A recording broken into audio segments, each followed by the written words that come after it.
Kementerian Pendayaan Aparatur Negara dan Reformasi Birokrasi bersama Badan Kepegawaian Nasional dan juga Komisi 2 DPR RI telah menyepakati bahwa akan hanya ada 2 pegawaian di instansi pemerintah, yaitu P3K, pegawai pemerintah dengan perjanjian kerja, dan aparatur sipil negara. Jadi, tidak ada lagi tenaga honorer di instansi pemerintahan manapun. Namun faktanya masih ada 400.000 lebih tenaga honorer yang belum diangkat menjadi P3K. Hal ini kita akan bicarakan dengan anggota Komisi 2 DPR RI pada episode Parlemen Bicara Suara Wakil Rakyat. Namun sebelum itu kita akan saksikan profil singkat dari anggota DPR RI berikut ini. Sodik Mujahid terpilih menjadi anggota DPR RI periode 2019-2024 dari Partai Gerakan Indonesia Raya atau Gerindra, mewakili Dapil Jawa Barat 1 setelah memperoleh 78.787 suara. Berasal dari keluarga ulama dan pendidik, Sodik adalah aktivis pendidikan dan pembinaan masyarakat. Sodik adalah ketua dari Yayasan Darul Hikam yang mengelola TK, SD, SMP, SMA Darul Hikam International School dan direktur dari Pusat Data dan Dinamika Umat di Bandung. Sodik juga mempunyai usaha yang melayani perjalanan ibadah haji dan umroh, PT Kiblatul. Menempuh pendidikan di SMA Negeri 5 Bandung pada tahun 1975. Sodik Mujahid melanjutkan studi S1 di Universitas Padjadjaran Bandung, mengambil jurusan pertanian. Pada tahun 1989, Sodik menempuh studi Strata 2 dengan mengambil jurusan Magister Agribisnis di universitas yang sama. Setelah itu, Sodik mendapatkan gelar doktor di Universitas Pendidikan Indonesia Bandung pada tahun 2011. Sejak di bangku sekolah, Sodik sudah aktif berorganisasi dan menjadi sekretaris di Pelajar Islam Indonesia atau PII Jawa Barat, sekretaris Lembaga Dakwah Himpunan Mahasiswa Indonesia Kota Bandung, dan Wakil Ketua Umum Senat Mahasiswa Fakultas Pertanian Universitas Padjadjaran. Setelah lulus kuliah di tahun 1980, Sodik meniti karir sebagai konsultan perencanaan pembangunan PT Trikon Jaya Internasional. Sodik akhirnya menjabat sebagai Direktur Perencanaan dan bekerja sama dengan banyak lembaga keuangan internasional seperti World Bank, IBR, Asia Development Bank untuk pembangunan jalan raya, irigasi, dan transmigrasi. Setelah 15 tahun menjadi konsultan pembangunan, Sodik memutuskan untuk menjadi pengajar. Sodik menjadi pengajar di Institut Manajemen Koperasi Indonesia di Jatinangor dan juga mendirikan Yayasan Darul Hikam. Pada masa ini, aktivitas berorganisasinya kembali aktif dan Sodik bergabung di Ikatan Cendikawan Muslim Indonesia (ICMI), menjadi sekretaris ICMI Jawa Barat, anggota Dewan Pakar Majelis Ekonomi Syariah Jawa Barat, Ketua Majelis Ulama Indonesia Jawa Barat, dan Wakil Ketua Dewan Masjid Indonesia Jawa Barat. Itulah profil singkat dari anggota Komisi 2 DPR RI, Sodik Mujahid, yang fokus dalam bidang pemerintahan.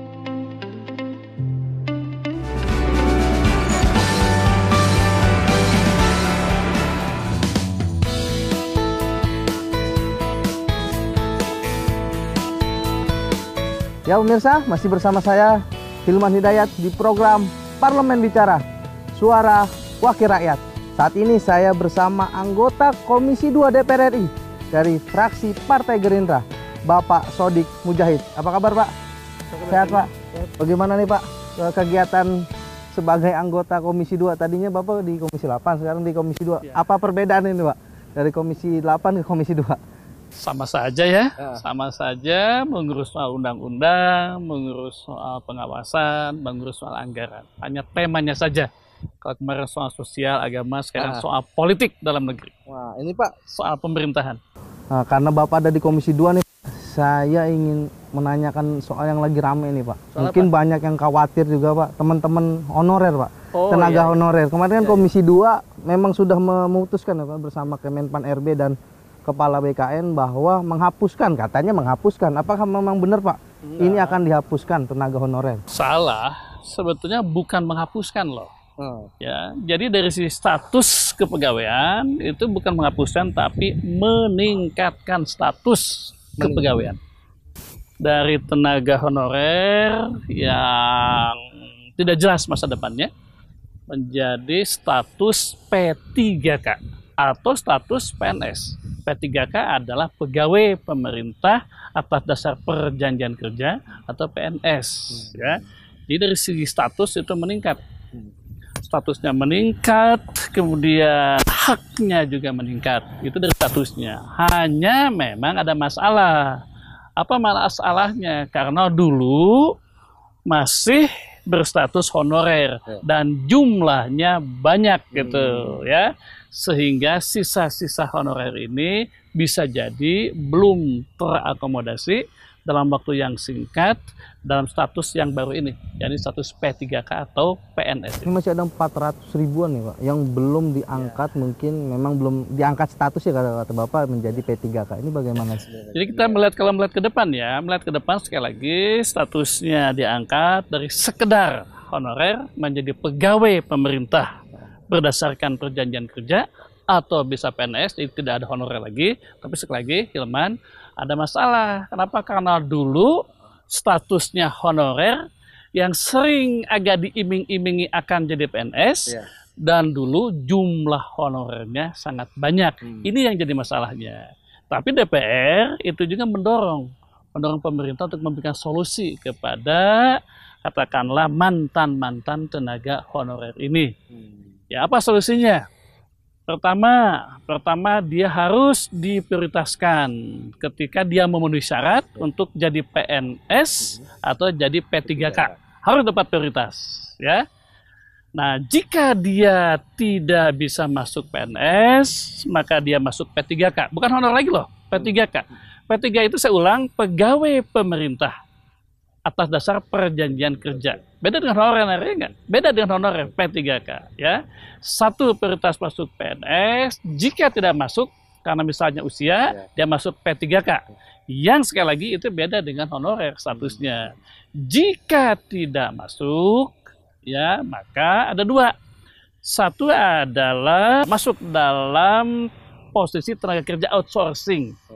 Ya, baik outsourcing oleh lembaga non pemerintah atau outsourcing oleh instansi pemerintah, masih boleh gitu. Tapi itu dalam masa transisi ada 5 tahun. Tapi keuntungannya apa sih Pak sebenarnya Pak? Kalau misalnya berubah dari tenaga honorer ke P3K? Honorer bukan pegawai pemerintah. Kalau P3K pegawai pemerintah berdasarkan perjanjian kerja. Ya, jadi ada jaminannya, ada statusnya, ada jumlah atau besaran gajinya, ya nggak? Itu keuntungannya.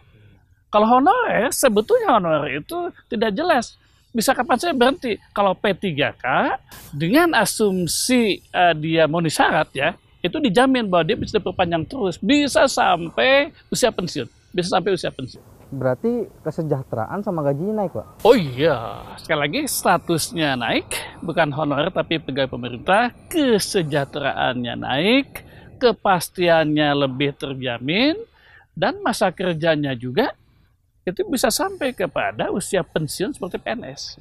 Tapi 48 tahun. Tapi urgensinya apa sih Pak? Ini Pak merubah status ya Pak dari tenaga honorer ke P3K atau ASN atau PNS. Ya, karena kan memang di daerah itu masih banyak Pak. Ya. Kalau misalnya itu dihilangkan, tenaga-tenaga yang dikerjakan malah tidak ada. Nah, sekali lagi ya, harus kita pisahkan dengan baik nih soal penataan status, penataan kelembagaan, dan masalah yang timbul akibat tanda petik lah masa lalu. Akibat masa lalu ada 2 hal, Hilman. Satu, masa lalu status honorer yang seperti diiming-imingi otomatis di PNS. Padahal tidak ada loh. Ya. Masa lalu yang kedua adalah ketika jumlahnya yang diangkat honorer terlalu banyak.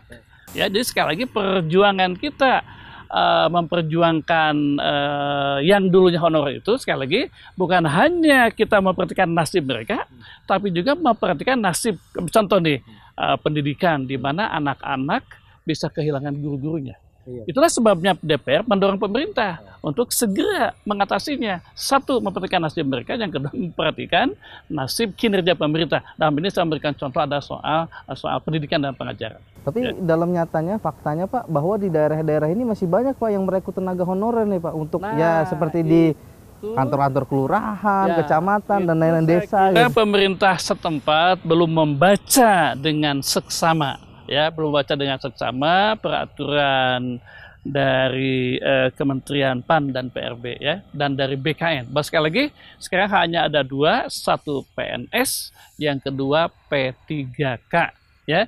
Nah, kalau misalnya mau mengangkat, jangan namanya honorer lagi, tapi outsourcing. Namanya outsourcing. Ya, outsourcing untuk apa? Untuk tenaga keamanan, untuk tenaga administrasi, untuk cleaning service, dan sekarang ditambah outsourcing tenaga kependidikan yang untuk mengakomodasi mantan-mantan tenaga honorer itu.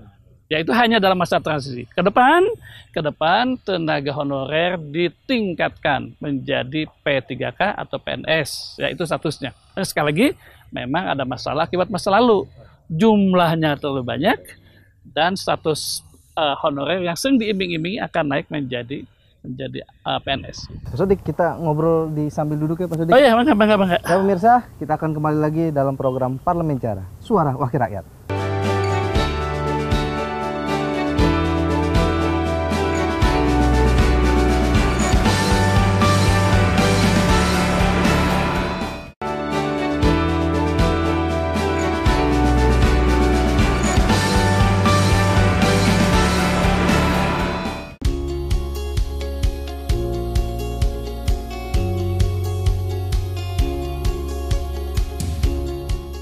Ya pemirsa, masih bersama saya Hilman Hidayat di program Parlemen Bicara, Suara Wakil Rakyat.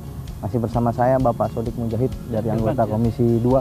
Pak, tadi kita sudah sedikit membicarakan tentang honorer.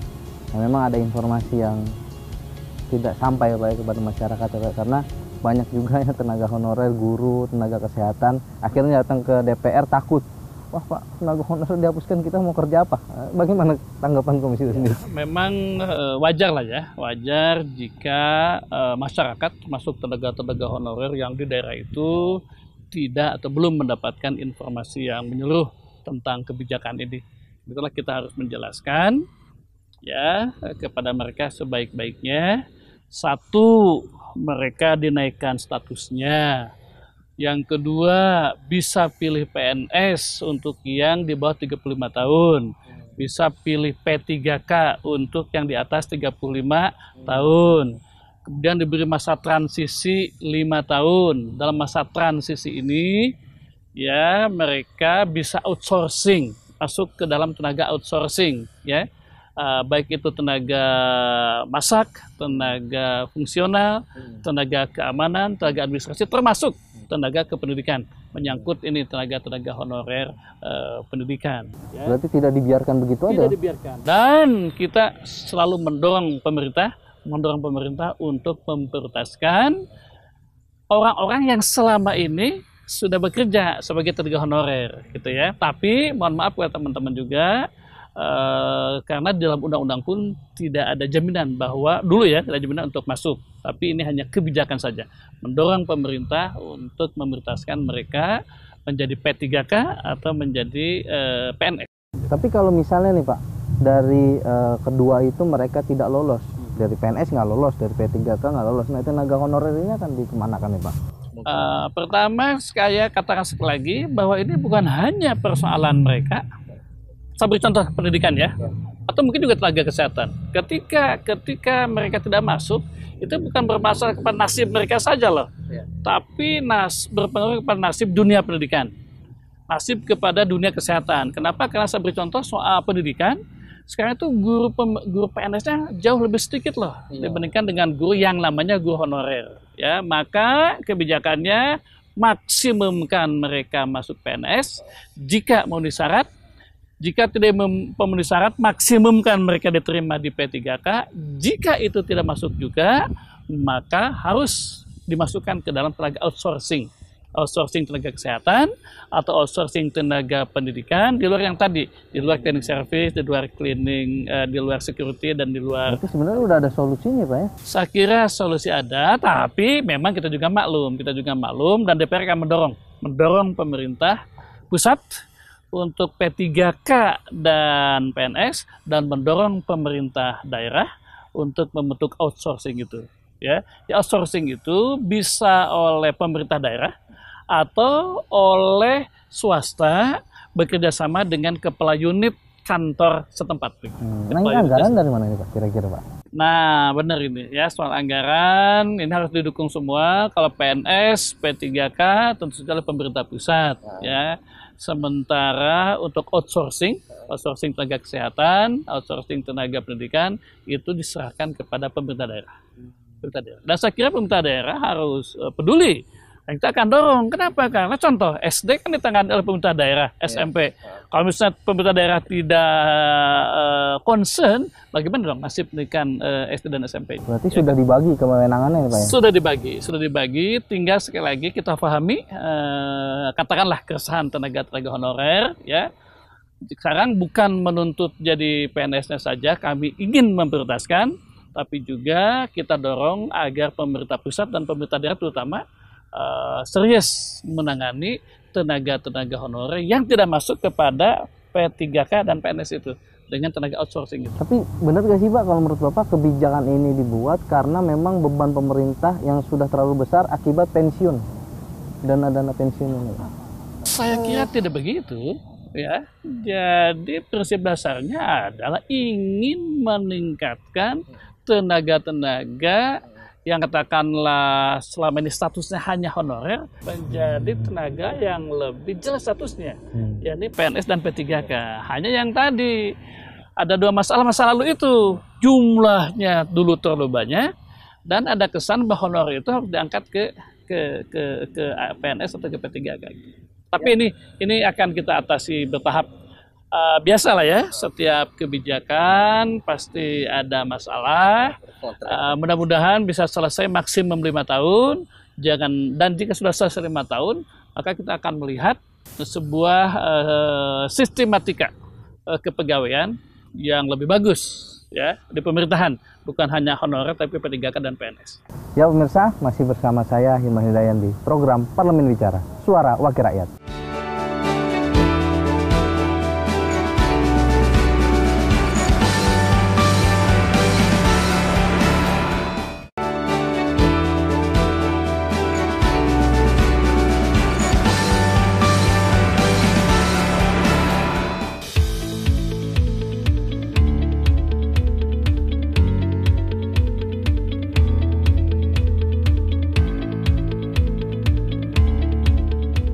Ya pemirsa, masih bersama saya Hilman Hidayat di program Parlemen Bicara, Suara Wakil Rakyat. Pak, tadi kita udah semakin hangat membicarakan tentang kejelasan ya Pak, tenaga honorer nasibnya bagaimana. Nah ini sebenarnya, tadi kan Bapak sudah sering menyebutkan bahwa akan ada diprioritaskan tenaga K2 nih yang sudah puluhan tahun, yang gajinya masih kecil puluhan ribu. Nah ini sebenarnya Komisi 2 dan Kementerian sudah menetapkan belum sih Pak aturan-aturan hukumnya untuk ya benar-benar nantinya ada implementasi yang real terkait dengan K2 ini, memang ya otomatis diprioritaskan untuk masuk menjadi P3K atau PNS? Ya, satu kesepakatan terakhir antara Komisi 2 dan DPR ya memperkuat undang-undang yang lama tentang ASN. Ya, ASN aparatur sipil negara hanya terdiri dari P3K dan PNS ya. Yang kemudian di sana mengatur tenaga hak dan kewajiban tenaga PNS dan mengatur juga hak dan kewajiban tenaga P3, di mana nanti mantan tenaga honorer itu akan masuk ke sana. Itu sudah diatur ya. Nah, kemudian kita akan mendorong menteri untuk membuat beberapa aturan. Satu adalah prioritas sebagai mantan tenaga honorer ya, K1 dan K2. Yang kedua, aturan dari menteri-menteri terkait untuk mendorong daerah-daerah agar mereka agar mereka sungguh-sungguh untuk mengakomodasi mantan-mantan tenaga honorer ini dalam konsep outsourcing, ya, outsourcing. Yang saya ulang tadi, outsourcing dalam atau undang-undang ada outsourcing administrasi, outsourcing tenaga security, outsourcing juru masak. Nah, sekarang ditambah outsourcing yang terkait, misalnya outsourcing tenaga pendidikan atau tenaga kesehatan.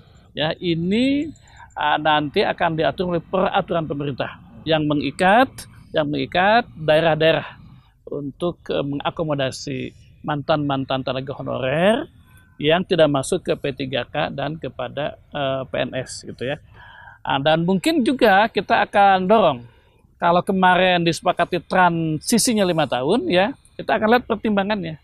Kalau misalnya dalam 5 tahun ini belum terakomodasi juga mereka, dan sekali lagi, kita jangan hanya melihat nasib mereka.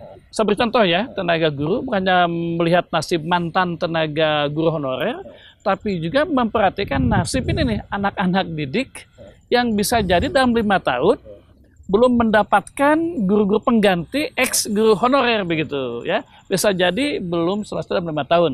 Maka itu masa transisinya diperpanjang. Atau sebaliknya, kita mendorong pemerintah agar proses pengangkatan P3K dan proses pengangkatan PNS diperbanyak sehingga 5 tahun itu bisa terpenuhi mengakomodasi mereka. Berarti memang payung hukumnya dulu Pak ya, ya, undang-undang yang ada diperkuat, ada peraturan pemerintah untuk mendorong semua bidang-bidang di daerah mengakomodasi yang tidak. Yang ketiga, peraturan-peraturan menteri-menteri tertentu. Yang saya ingat ya, Menteri Kesehatan, Menteri Pendidikan, dan lain-lain. Nah ini kalau yang di masa transisi ini menarik nih Pak. Kalau misalnya masih ada guru-guru yang belum sejahtera, gajinya kecil, terus gajinya juga kadang-kadang telat dibayarkan, ini bagaimana Pak? Oh ya, jadi dalam masa transisi ketika mereka belum bisa masuk PNS atau P3K, saya katakan tadi masuk outsourcing, tapi outsourcing pun sudah diumumkan itu minimum adalah sesuai dengan UMR daerah setempat.